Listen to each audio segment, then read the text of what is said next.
Қайырлы күн, құрметті көрермендер. Біз дәл қазір тікелей эфирдеміз. Бүгін біз Парасат Ideas ұлттық сараптамалық диалог платформасы алаңында сарапшының кәсіби құзыреттілігін қалыптастыру тақырыбында тренинг өткізуді жөн көрдік. Әрине, бүгін бізде кішігірім тренинг болады. Сіздермен бірге мен Ақмарал Ермекбай, әлеуметтік желіде медиа контент бойынша маманмын, және бүгін мен жалғыз емеспін. Біздің студиямызда әлеуметтік желі дизайнері, сондай-ақ бас контент менеджер Айдана Бүркіт. Қайырлы күн, Ақмарал. Бүгінгі тақырып, мен ойлаймын, көрермендерге өте қызықты болады деп, себебі бұл әлеуметтік желіге қатысты, сондай-ақ дизайнға және сарапшылардың құзыреттілігін қалыптастыру мақсатында көптеген мәселелерді қозғаймыз деп ойлаймын. Бір пайдалы тренинг болады деген сенімдемін. Рахмет, енді қазір көреміз. Біз шыны керек жоғарғы оқу орнында білім аламыз барлығымыз. Ол жерде әрине өзіміздің арнайы барған кәсібіміз бойынша білімімізді жалғастырып, сол жақтан біраз нәрсені үйренеміз. Бірақ шыны керек одан бөлек, мысалға, көпшілік алдында сөйлеу, немесе тілдерді білу, сондай-ақ өзіңді еркін ұстай білу деген сияқты бірқатар мәселелер бар. Бүгін біз сол туралы сөз ететін боламыз. Әрине, мен бірінші тренингті бастамас бұрын бізге осындай мүмкіндікті ұсынған біздің серіктестеріміз азаматтық бастамаларды қолдау орталығы мен Күн КЗ диалог платформасына алғыс айтқым келеді.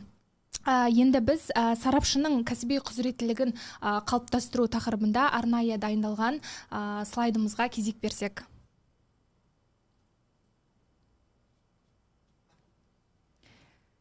Экранда слайд. Сарапшының кәсіби құзыреттілігін қалыптастыру. Келесі бетке көше берсеңіз болады.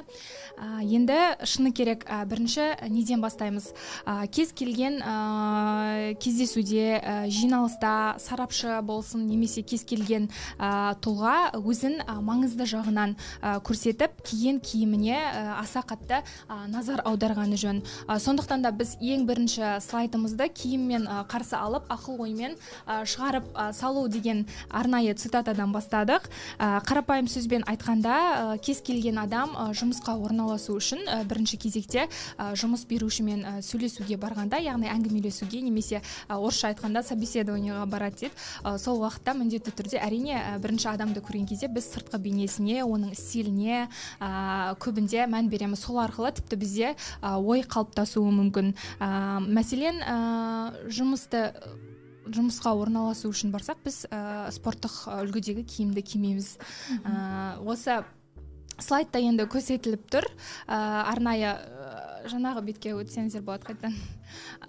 Бұл жерде мысалға өзіңіз көріп тұрсыз, классикалық үлгідегі ер азамат пен қыздың классикалық үлгідегі киімі тұр. Яғни сіз кез келген, мысалға, онлайн Zoom платформасы арқылы мүмкін онлайн байланысқа, жиналысқа шығуыңыз мүмкін, немесе күнделікті жұмыс барысында, немесе арнайы бір маңызды ресми кездесу болатын болса, осындай киім үлгілерін ұсынамыз деп ойлаймын. Енді бұл жерде бізде яғни бір арнайы дресс-код керек болады.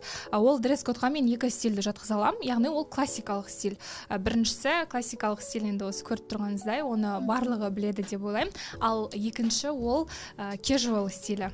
Casual стилі енді шыны керек, бүгін біз Айданада және менде үстімізде casual стилі деп айтуға болады. Өйткені casual стилі ол өзіңізге ыңғайлы, әрі спорттық та емес, классикалық та емес, ол өзіңізге ыңғайлы киім үлгісі деп қарастырылған. Сондықтан да әрине ол бірінші сыртқы келбет, сыртқы киім киіс, стиль. Сол себептен мен кез келген сарапшы болғысы келетін адамға осындай классикалық және casual стилін ұсынамын. Енді осы тұрғыда сіз өзіңіз қалай қарайсыз? Көбінде қандай киім стилі өзіңізге жақын, немесе сарапшылар қандай үлгіде киіну керек деп ойлайсыз? Сіздің жаңағы айтқаныңызбен толықтай келісем, яғни екі стильге бөлінеді дедік қой, классикалық және casual стильде. Мен көбінде екінші вариантта көбінде киінем. негізі бұл стильде casual стильде киінген кезде адам өзін еркін сезініп өз ойын еркін айта алады деп ойлаймын. Және де мен тағы да бір қоса кететінім жалпы киімдердің түстері біз әр жыл сайын трендте әртүрлі түстер болады. Мысалы осы жылғы 2022 жылғы трендтегі түс, яғни қазіргі енді келе жатқан жаз мезгілі бүгін басталып жатыр ғой.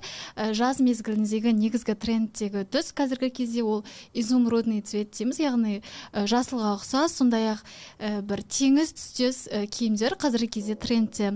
Сондай-ақ тағы бір нәрсе айта кетейін, кез келген әйел адам және ер адамның гардеробында міндетті түрде шоколадты немесе андай қара қоңыр түсті киімдер міндетті түрде болуы керек. Себебі бұл қазіргі кезде 2022 жылғы өте базалық түстер болып саналады. Сондай-ақ әрине бұл жерге ақ, қара түсті қоспасақ та болады, себебі олар біз айтпасақ та базалық түске жатады. Мен өзім көбінде екінші нұсқада киінемін. Енді осы стиль туралы айтып өтсек, casual стилі жалпы ағылшын тілінен аударғанда ыңғайлы деген мағынаны білдіреді. Яғни ол Шотландияның Абердин қаласында ең бірінші бастау алған. Оған біз көбінде киімге келген кезде оған casual стиліне жататын киімге қарағанда жатпайтын киім стильдерін қазір атап өткім келіп тұр. Оған салтанатты киім, яғни әскери форма немесе жаңағы жұмыстағы арнайы формалар ол casual стиліне мүлде жатпайды. Және де екіншісі ресми киім, мәселен жігіттерге арналған смокинг, сол секілді киімдерде casual стиліне жатпайды. Және де әдет ғұрыпқа сай, яғни дәстүрлі киімдер, мысалға қазақ халқының дәстүрлі киімдері деген секілді, сондай ұлттық киімдер де casual стиліне жатпайды. Және де басқа стильге жататын киім үлгілері, мәселен хип-хоп деген сияқты сондай бір арнайы стильдер бар, оларды біз casual стиліне жатқызбаймыз.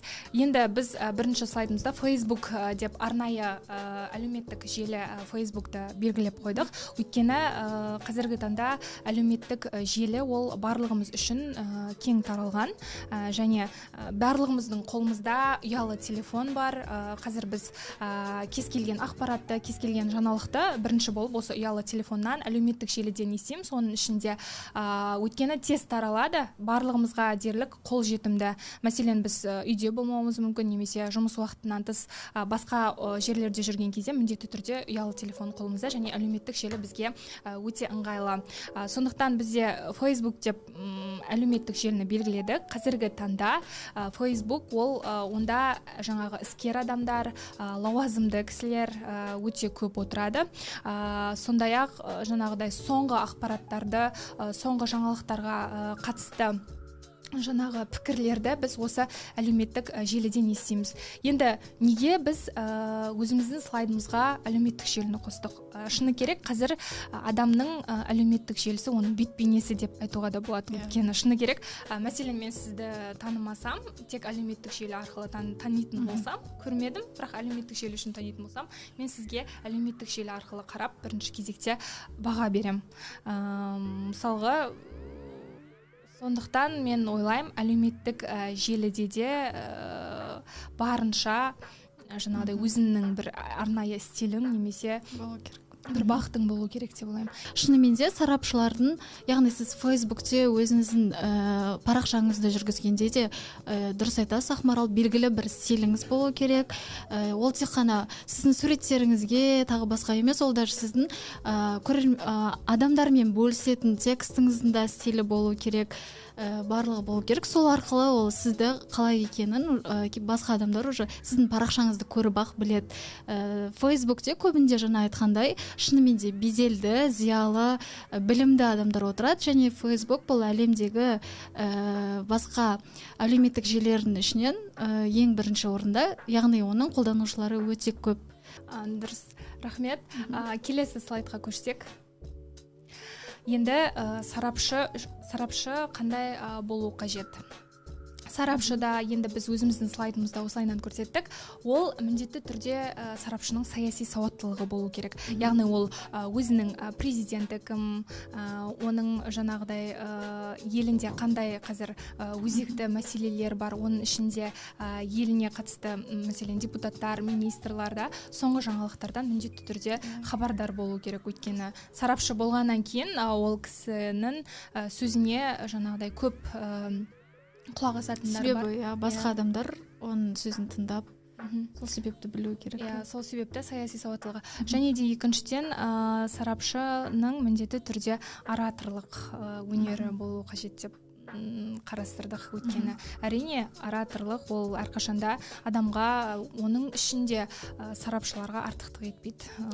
Әрқашанда өзінің сөзіне, ісіне лайықты адам болу керек деп ойлаймын. Және де үшінші келіссөздер. Яғни кез келген жерде келіссөздер жүргізіп, ұйымдастырушылық қабілеті мен келіссөздер жүргізу қабілеті міндетті түрде болу керек. Және үшінші тілдерді білуі керек, компьютерлік бағдарламаларды білуі керек, және де оны растайтын құжаттар болуы керек. Және де әрине сарапшы болғаннан кейін өзінің оқыған мамандығы бойынша мамандығының аясын толықтай білуі қажет деп ойлаймын.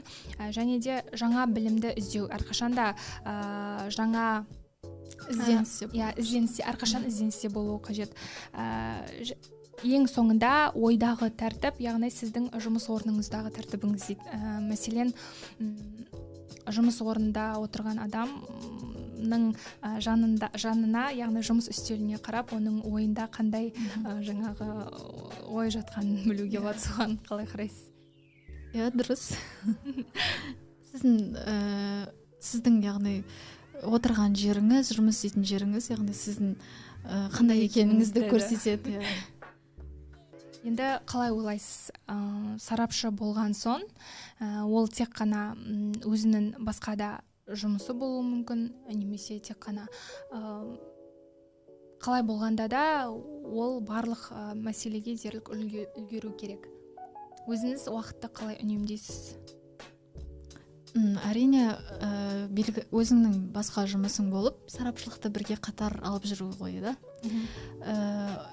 Мен ойлаймын, уақытыңды дұрыс тиімді пайдалана білу керек. Біріншіден, ең бірінші, кейбіреулер үшін сарапшылық может хобби болуы мүмкін, ал кейбіреулер үшін кәдімгідей өзінің бір айналысатындай ісі болуы мүмкін. Сол себепті егер де сіз бір істі бастаған соң, оған міндетті түрде уақыт табуыңыз қажет.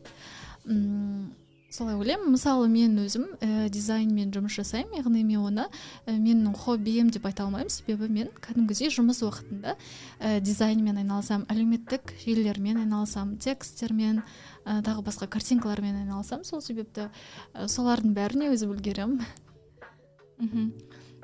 Құрметті көрермендер, біз бүгін сарапшының кәсіби құзыреттілігін арттыру тақырыбында кішігірім тренингімізді өткіздік.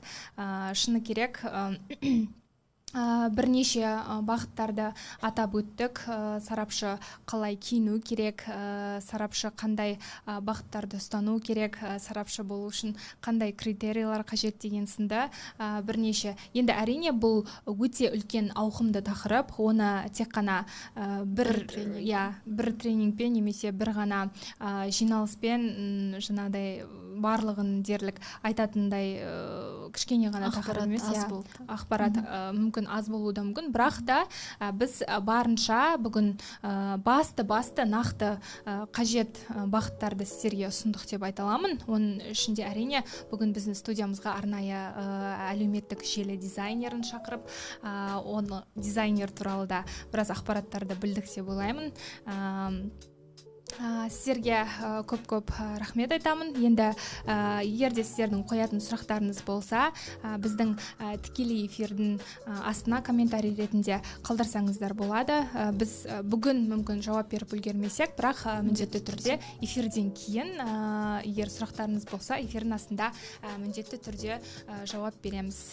Барлықтарыңызға енді сарапшы боламын дейтін кісілер болса, сарапшы болғысы келеді келетін жандар болса, осы басты бағыттарға назар аударса, мен ойлаймын, ол не болса да жақсы бастама болады деп.